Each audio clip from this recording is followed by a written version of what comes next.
Halo, selamat sore. Bertemu lagi di Bincang Isyarat. Nama saya Yani, panggil isyarat seperti ini. Apa kabar kalian semua? Sehat? Selamat tahun baru. Sekarang bulan Januari dan pandemi masih belum usai. Teman-teman masih bertahan kan? Kalau tidak, sedang dalam pandemi. Biasanya awal tahun seperti ini banyak promosi tiket murah dan diskon paket tur. Pastikan beberapa dari kita sedang menggigil kedinginan, berburu fenomena aurora di negeri bersalju.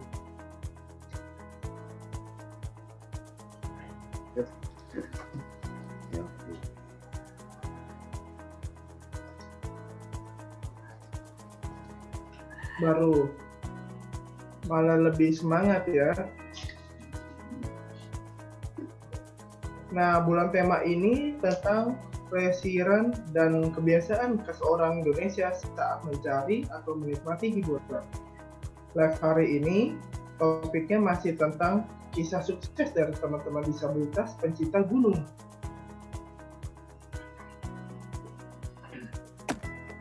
Semoga masih menginspirasi kita ya, supaya usai pandemi suatu saat nanti kita semua bisa lebih siap dan memampang dalam meneruskan perjuangan. Oke, seperti biasa ya, silakan beri komentar dan pertanyaan di bawah ini atau di live chat ini.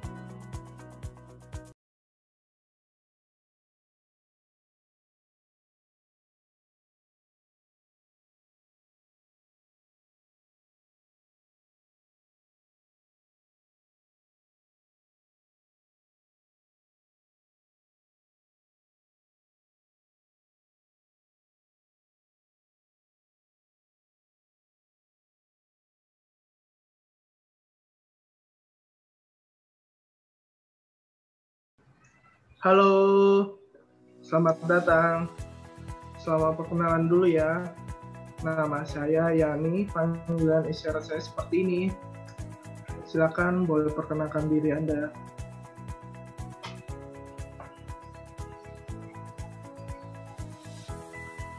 Boleh perkenalkan dirinya, Pak? Oh, saya. Oke. Ya. Perkenalkan. Nama saya Sabar Gorki, lahir di kota Solo. Kota Bengawan, di mana di situ terkenal dengan surganya difabel katanya, begitu. Kalau usia saya baru 52 tahun.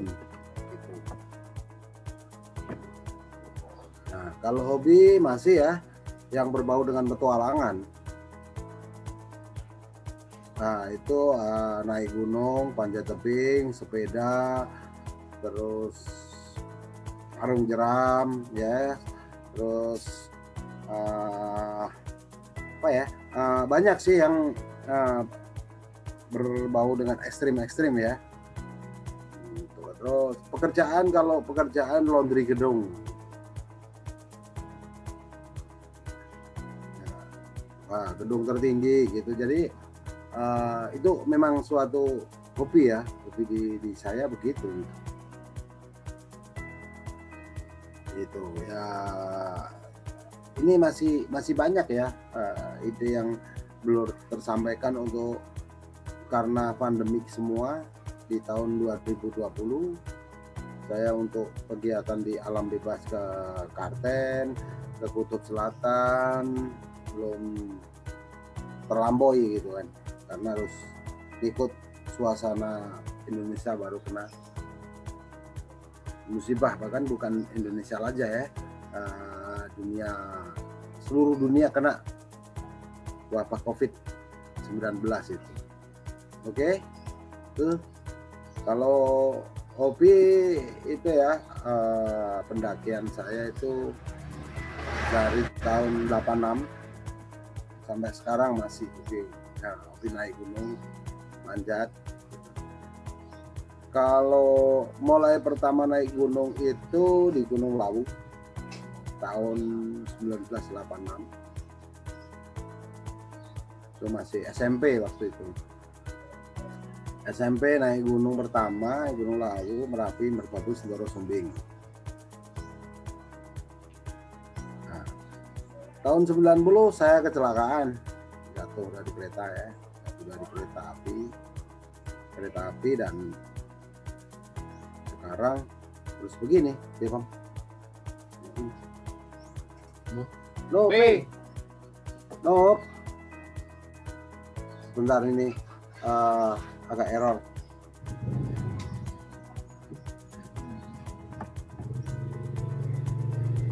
Oh, oke. Sorry, nggak mau anu. Ini harus ada pendamping saya, asisten itu. Anak saya ya. Itu error sedikit tadi, tapi saya lanjutin ya. Untuk itu tahun 90 saya kecelakaan dari kereta api. Itu yang harus apa, kaki kanan saya harus diamputasi ya. Itu dari itu tahun 90 91 sudah mulai ngetrek lagi ke gunung lagi gitu kan. Bahkan tahun 91 itu sudah sampai ke Semeru ya, pendaki pertama difabel sampai tahun itu ya, 91 itu pendaki gunung pertama yang sampai puncak Mahameru. 93, 94, 94 mulai belajar manjat ya, panjat tebing. 94 ikut ngerintis juga untuk Federasi Panjat Tebing di Indonesia itu. 96 saya termasuk speed tercepat ya, waktu PON, eksibisi PON pertama di Indonesia di Jakarta. Itu PON pertama, panjat tebing mulai masuk kejuaraan di PON, saya termasuk tercepat ya. Di antara mereka ini ada yang 15 detik, saya alhamdulillah waktu itu bisa masuk 10 detik ya. Tapi cuma saya eksibisi gitu. Untuk di gunung-gunung di luar dari tahun ini ya, kembali lagi 96 tadi ya, 96 ikut di PON. 97 kami naik ke Gunung Rinjani yang dari Lombok. Dari 96, 97, 98 sudah naik gunung-gunung yang ada di Indonesia ya.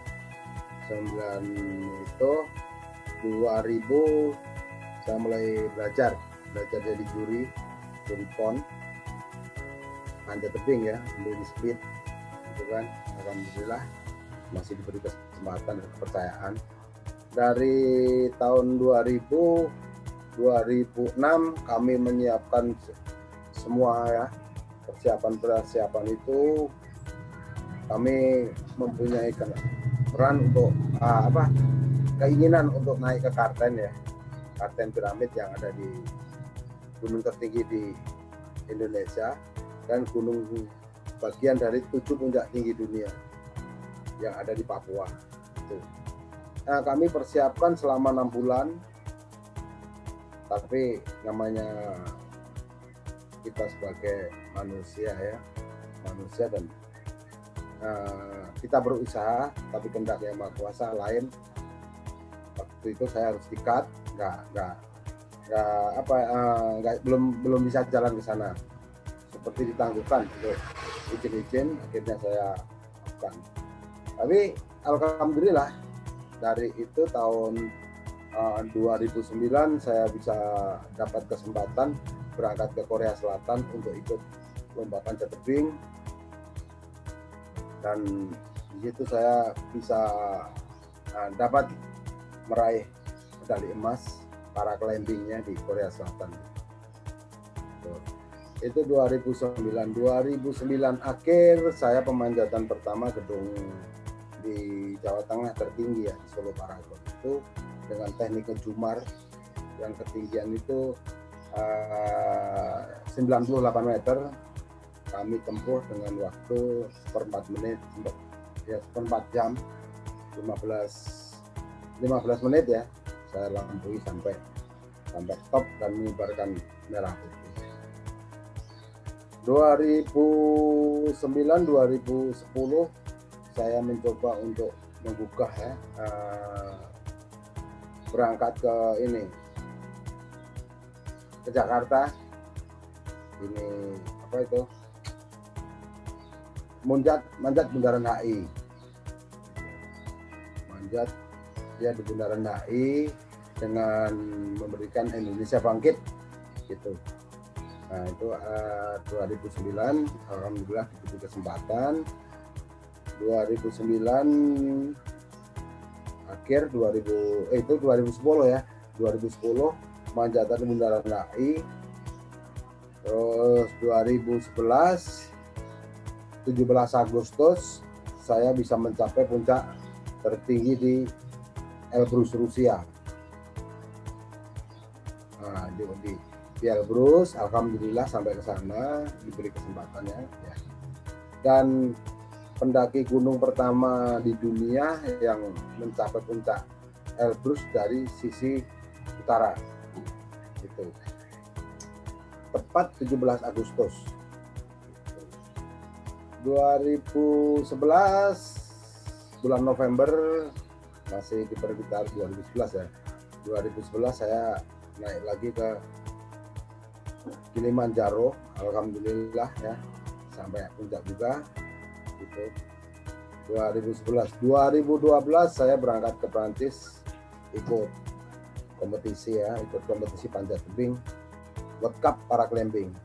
Alhamdulillah baru dapat urutan keempat ya, karena ya nggak tahu, kita harus saya nikmatin, dan paling tidak Indonesia masih mempunyai jaringan atlet difabel yang ada di go internasional.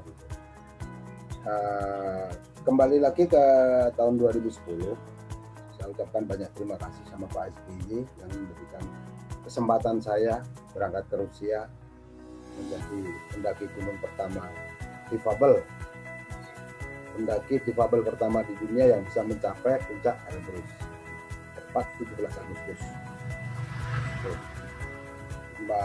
Maju lagi ke 2012 ke Prancis. 2014 seharusnya saya manjat di Monas ya.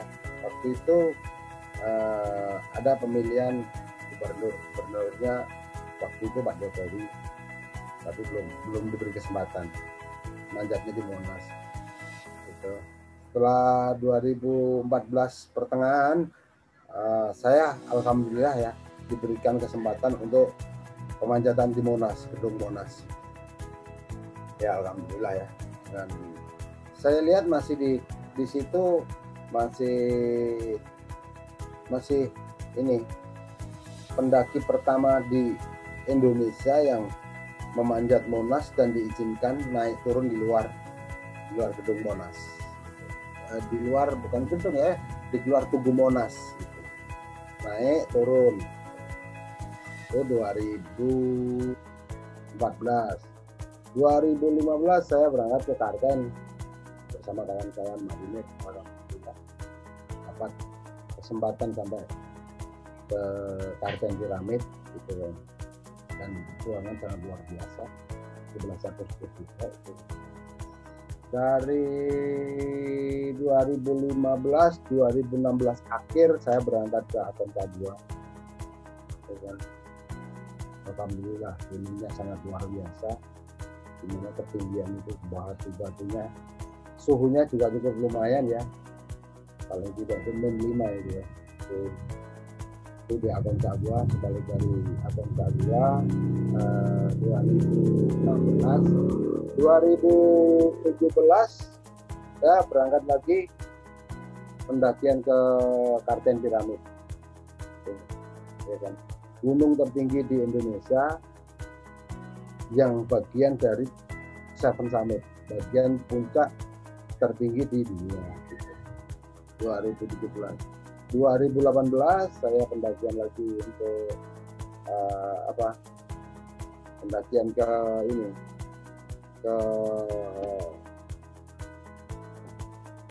pendakian lagi ke ini apa Elbrus lewat sisi selatan. Saya bersama tim anak SMA 68 ceweknya 3. Alhamdulillah kawan-kawan yang saya sudah. Nah, itu semua kami buat 2018. 2019 2020 kami off.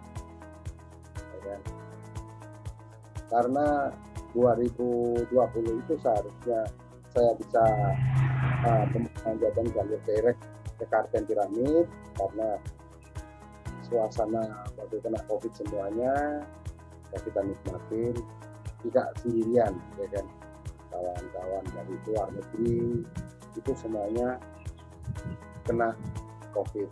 Maksudnya perjalanan prosesnya harus kita antisipasi. 2020 kami keinginan sebetulnya kemarin itu saya bisa berangkat ke Kutub Selatan, tapi semuanya kan kita tidak mengendaki itu. 2021 ini insya Allah saya bisa berangkat. Dan di awal tahun ini 2021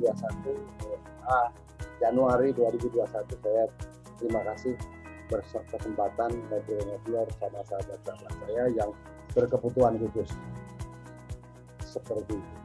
Oke, itu Mas Bro. Sama-sama Pak. Apa kabar Bapak, sehat Pak? Alhamdulillah sehat. GBU selalu bersyukur sama Yang Maha Kuasa. Saya mau bertanya nih Pak. Oke, boleh.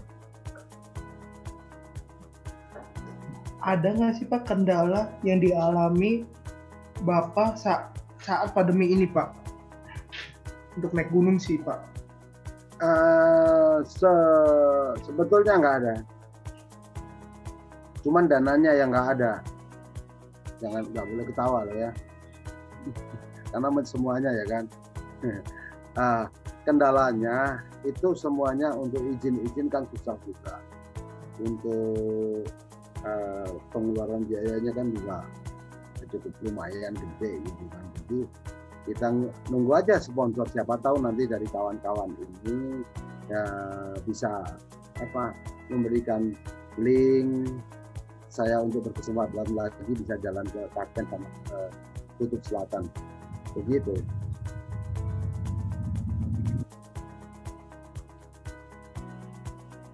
Saya sendiri kalau masa pandemi ini asal kita tahu koridornya bisa menjaga imunitas kita ya, daya tahan tubuh kita itu sebetulnya nggak apa-apa. Yang penting kita nggak ngumpulnya banyak orang, 100 orang ngumpul pasti ada yang kena.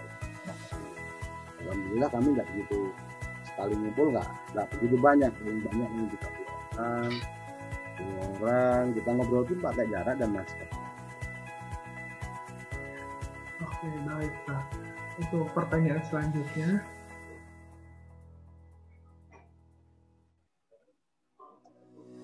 saya penasaran nih Pak, sebelum pandemi, Bapak ngapain saja sih Pak dalam kegiatan sehari-hari Pak sebelum pandemi ini Pak?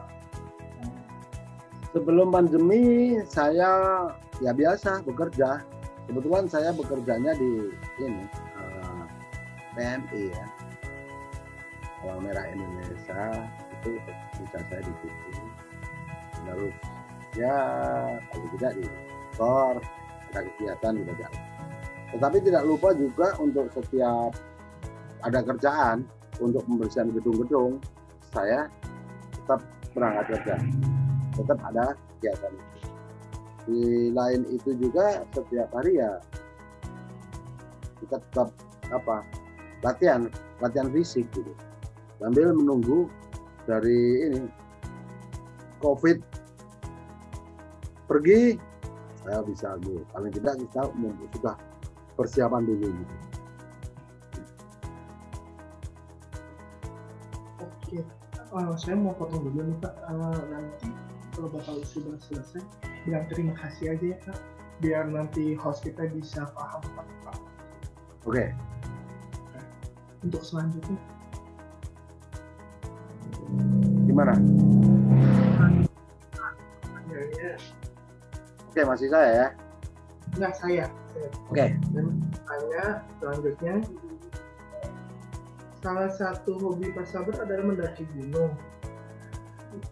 Nah, sudah berapa gunung di Indonesia yang telah tercapai dan yang paling berkesan tuh gunung mana ya Pak? Ya kurang lebih kalau di gunung di Indonesia itu sekitar 17 gunung. Yang paling berkesan itu di Karten, Papua. Itu sangat berkesan sekali karena apa ya? Itu pun banyak yang fisiknya normal, itu nggak sampai tembus itu banyak, ya kan?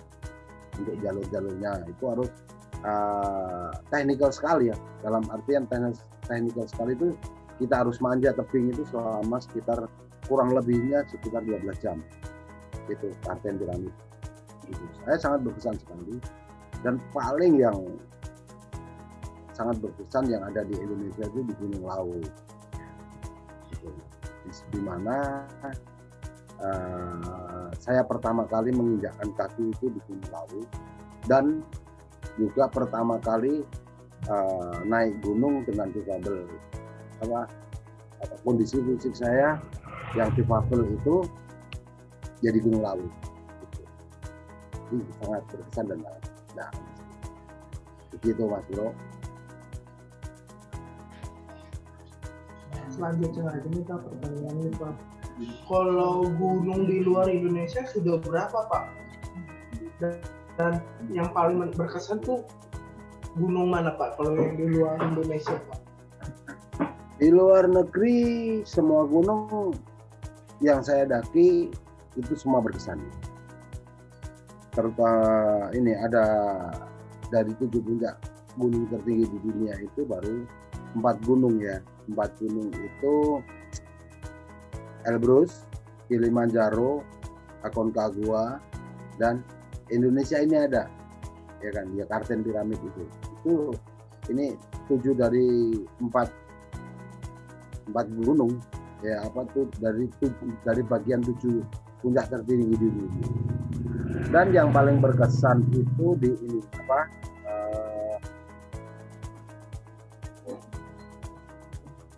di Afrika, di mana mereka banyak yang agak sedikit ya meremehkan lah tentang difabel itu kan.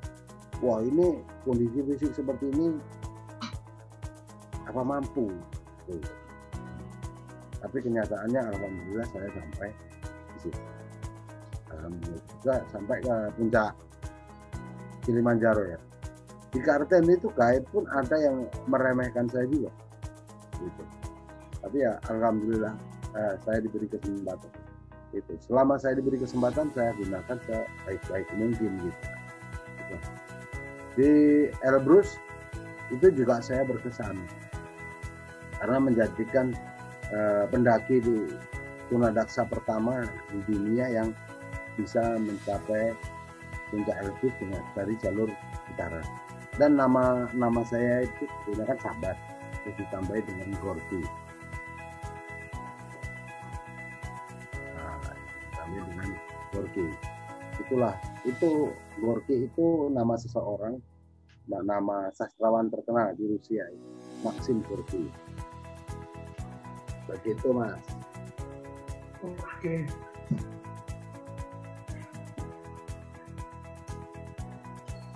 Wow, mantap ya Mas, inspiratif banget Mas. Berikut jeda iklan dulu ya Mas ya. Oke. Kita lagi. Siap.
bisa nggak Pak ceritakan bagaimana untuk mendaki gunung, mulai dari persiapan hingga mencapai puncak itu bagaimana sih Mas untuk mendaki gunung? Persiapannya ya. Kalau di gunung luar negeri saya persiapan itu sekitar 1, 2, 3, paling tidak 6 bulan. Ya kan? 6 bulan kita latihan fisik. Di samping latihan fisik itu juga latihan naik gunung. Ya kan? Karena di mana aklimatisasi itu di gunung-gunung di Indonesia itu bisa untuk adaptasi ke gunung-gunung yang lain, gunung-gunung dari luar negeri gitu.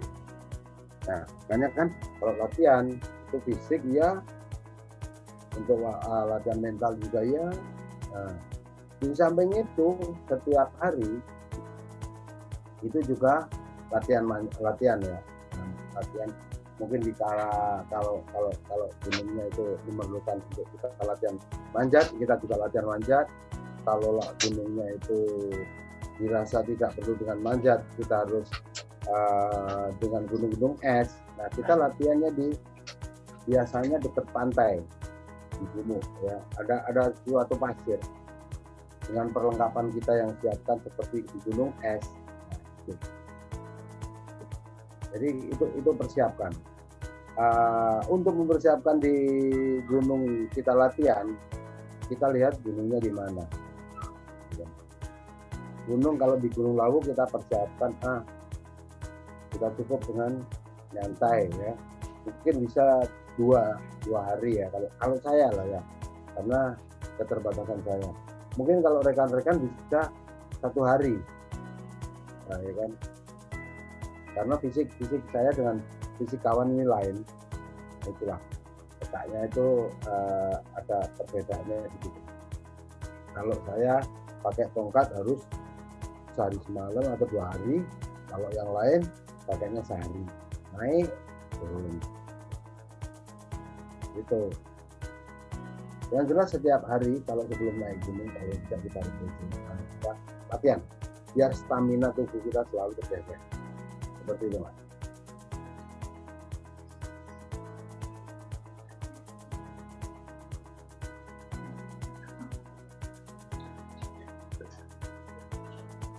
Selanjutnya Mas, adakah tindakan diskriminatif yang Mas Sabar dapatkan sama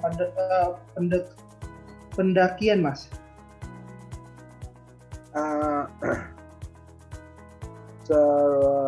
Diskriminasi terhadap difabel sendiri ya?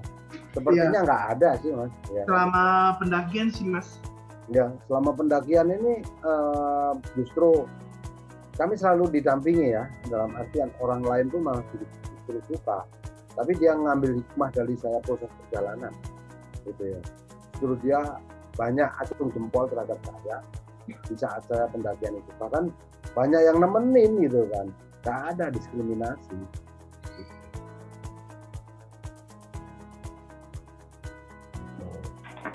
Selama saya pendakian nggak ada. Lanjut ini Mas. Gitu. Yo. Gimana? Bagikan dong beberapa tips yang bermanfaat untuk pemula yang mau mendaki gunung Mas. Oh, tipsnya, oke. Iya, tipsnya. Nomor 1, ya kan, sering latihan. Dalam artian latihan fisik, jogging, lari-lari, ya kan. Karena kalau bisa larinya disesuaikan ya. Kalau kita lari itu andai kata 3 kilo aja lah kita lari 3 kilo. Usahakan pakai beban. Ya pakai tas diisi air atau pasir ya kan. Dengan pertama beban itu 1 kilo. Ya kan. Setelah dari 1 kilo nanti dapat 2 kilo, kita tambahin 2 kilo. Ya kan. Setelah 3 kilo kita tambahin dengan dari 2 kilo kita tambahin dengan 4 kilo. Terus seperti itu. Jadi setiap 1 kilo kita naikkan grade-nya itu tambah 1 kilo, tambah 1 kilo. Seperti itu. Di samping itu juga jangan lupa kita pakainya makanan yang sesuai. Suplemen juga kita perlulah. Tapi kan kita tidak suplemen yang sesuai dengan kebutuhan tubuh kita, seperti itu. Kita latihan setiap hari itu perlu dan sangat perlu. Itu Mas Bro.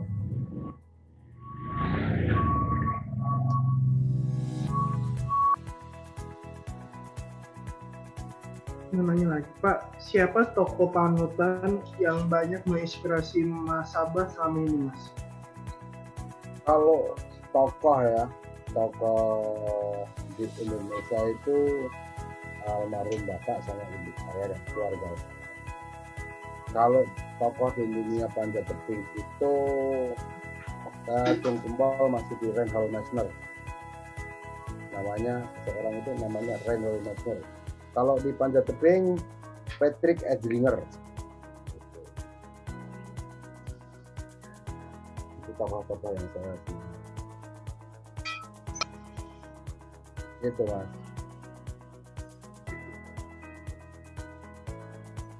Reinhold Messner itu mendaki gunung di usia dia 5 tahun, digelantungin 100 meter dengan tersenyum, kan? Dan dia dulu menjadi pendaki gunung pertama di dunia yang tanpa oksigen sampai puncak Everest. Terus kalau Patrick Edringer memang kelihatannya asiknya di tebing asli, kan? Itu landing jadi tebing benar tebing asli, tebing alam gitu. Itu Patrick Edringer.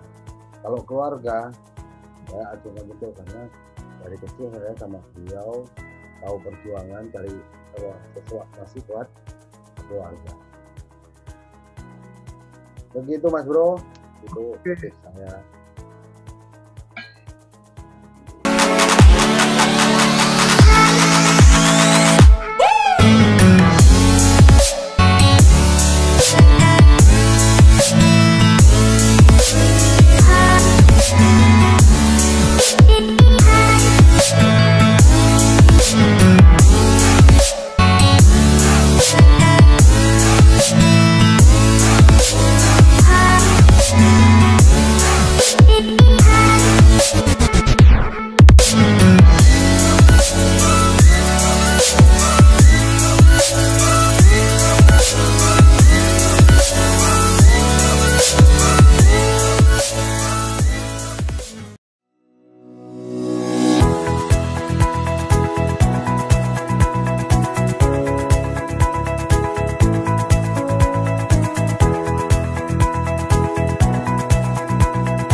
Alat-alat.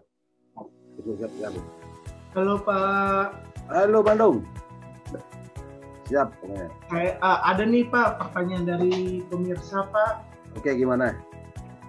Pertama, persiapan Pak Sabar untuk mendaki gunung Vision Massif di Kutub Selatan ya Pak. Oke. Tuh pertanyaannya ya. Ya.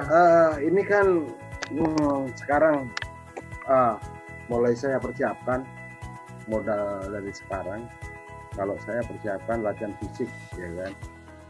Nanti untuk fisiknya itu ada di Indonesia, dan latihannya itu untuk berlatihnya di suhu dingin itu kita jalani ya dalam latihan itu. Yang penting imun kita tetap terjaga. Kalau latihannya itu saya makainya di pantai, ya kan, di sana itu di pantai dari Parangtritis itu jalan di pasirnya itu sana kemari ke sana kemari sehari itu kan akan sampai 3 sampai 4 jam itu jalan di pasir itu, karena di mana di pasir itu sesuai. Di salju yang hampir sesuai dengan jalan itu hanya di pasir. Nah, jadi ada namanya gumuk di Jogja itu kan ada jalan turun, nanti merosot lagi, turunnya merosot. Jadi untuk latihan fisik memang cocok di situ. Itu fisiknya, fisik untuk di gunung es ya. Itu kalau menurut saya hanya di situ yang paling cocok. Untuk persiapan setiap harinya saya harus dengan sepeda kurang lebih 1 sampai 5 sampai 10 kilo lah gitu setiap hari itu. Ya, mudah-mudahan dengan itu kita sesuaikan. Satu itu dengan kedua juga ada di ini persiapan untuk kremponnya, sepatu krempon, tongkat krempon gitu. Oke gitu, mungkin yang bertanya itu pengertian saya. Oke. Pertanyaan kedua, Pak. Oke, sip, silakan. Yang kedua nih, fasilitas penunjang disabilitas ketika ingin mendaki gunung, kira-kira di luar negeri sudah ramah disabilitas apa belum ya Pak? Oke. Kalau di luar negeri di kota siap. Saya akuin saya acung jempol ya di kota-kota. Kalau di gunung itu, nah kalau mengatakan ramah dan tidak ramah, gunung tidak ada yang ramah, ya kan? Kalau gunung ramah, ya siapa lagi yang naik gunung dengan ekstrim-ekstrim seperti itu, ya kan? Kalau itu berarti layanan di kota yang setiap hari mereka bisa digunakan begitu. Nah, kita sebagai difabel ya itu harus bisa kreatif. Oh ini main naik gunung ini, perlengkapannya seperti ini. Nah, ide-ide kita yang timbul kita buat sendiri. Karena kalau gunung nanti dibuat akses seperti itu, ya ada serunya kan, ya kan.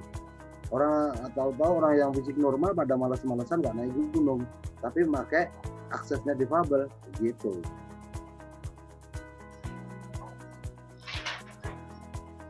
Gimana Mas Bro? Cocok nggak? Cocok. Ya, Nah, kan? selanjutnya lagi nih Mas. Selanjutnya nih, kira-kira berapa biaya kalau ingin naik ke puncak Kalteng Mas? Waduh, saya sebetulnya saya juga nggak ngerti ya itu biayanya berapa karena semua sudah diurusin kawan untuk pendakian saya ke Kalteng itu, ya kan? Biayanya itu saya kurang begitu tahu. Jadi saya sebagai pendaki, seorang atlet tidak pernah menuntut yang lain, gitu. Saya bangga ya diberi kesempatan untuk jalan-jalan ke Kalteng, ke Elbrus, Kilimanjaro, gitu kan. Jadi saya terima dengan senang hati, ya kan. Kalau ada rezeki turah itu kan, saya bersyukur. Mudah-mudahan nanti Pak Jokowi ada perhatian lah terhadap saya. Amin, gitu aja. Nah, jadi untuk biayanya saya mohon maaf ya. Kalau suatu saat ada yang mau ke Kalteng, ya kan, minta aja nomor HP saya, WA saya, nanti tak callingkan ke teman yang ada jadwal ke sana. Seperti itu. Kurang lebihnya ya Pak, itu lumayan lah. Gitu Mas.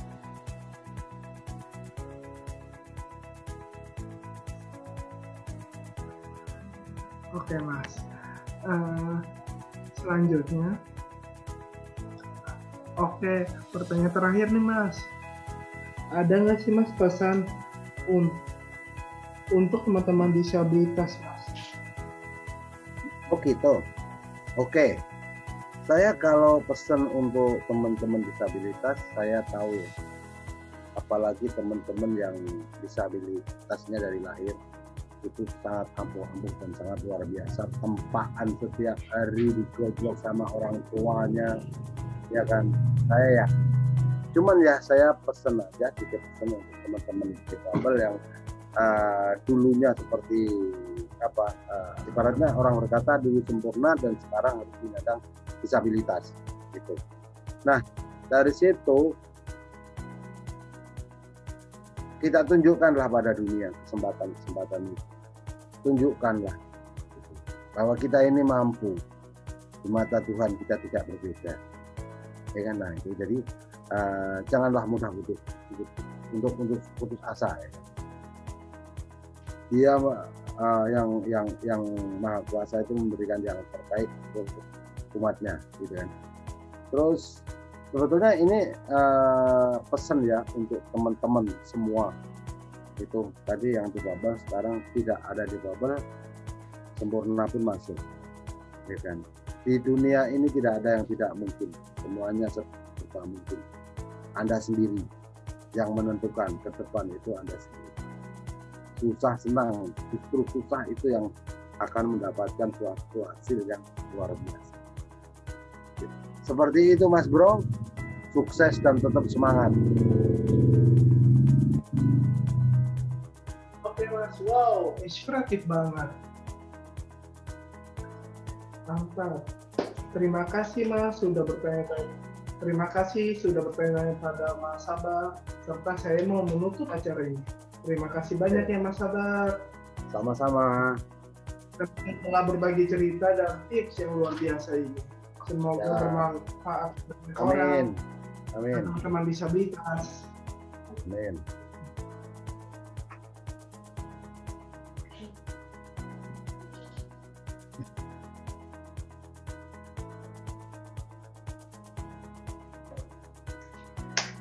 Nah, teman-teman semua, bagaimana tadi? Walaupun Mas Sabar tidak dapat kerja normal, tapi tetap belajar dan aktif melakukan banyak hal untuk membantu sesama kita manusia.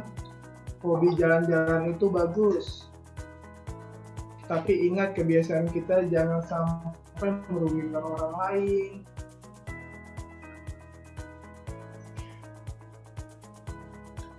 Ingat ya pesan Mas Sabar tadi, ayo semangat. Kalian pasti bisa bertahan, cuma tinggal niatnya aja untuk bangkit dan melanjutkan perjuangan. Sekian ya, terima kasih teman-teman.